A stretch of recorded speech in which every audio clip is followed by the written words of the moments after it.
নমস্কার। গোপ চুরি কবি সুকুমার রায়।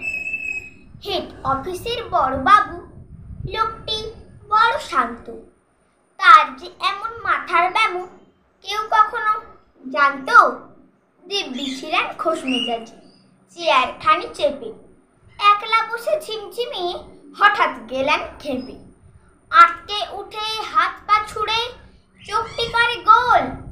হঠাৎ বলেন, গেলুম গেলুম, আমায় ধরে তোল। তাই শুনে কেউ বদ্যি ডাকে, কেউ বা হাঁকে পুলিশ, কেউ বা বলে কামড়ে দিবে, সাবধানেতে তুলিস।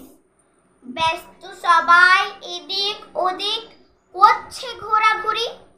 বাবু হাঁকেন, ওরে আমার গোপ গিয়েছে চুরি। গোপ হারানো আজব কথা, তা কি হয় সত্যি? গোপ জোড়া তো তেমনি আছে, কমেনি এক রত্তি। সবাই তারে বুঝিয়ে বলে, সামনে ধরে আয়না। মোটেও গোপ হয়নি চুরি, কখনো তা হয় না। রেগে আগুন তেলে বেগুন, তেড়ে বলেন তিনি, কারো কথার ধার ধারে নে, সব বেটাকে চিনি। নোংরা ঝাঁটা, খ্যাংরা ঝাঁটা, বিচ্ছিরি আর ময়লা, এমন গোপ তো রাখতো জানি শ্যামবাবুদের গয়লা। এ গোপ যদি আমার বলিস, করব তোদের জবাই।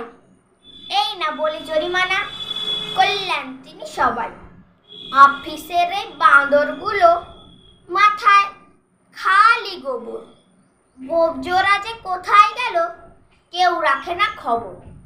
ইচ্ছে করে এই বেটাদের গোপ ধরে খুব নাচি, মুখ্যগুলোর মুন্ডু ধরে কোদাল দিয়ে চাচি। গোপকে বলে তোমার আমার, গোপ কি কারোর কেনা?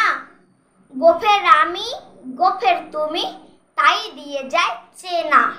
নমস্কার।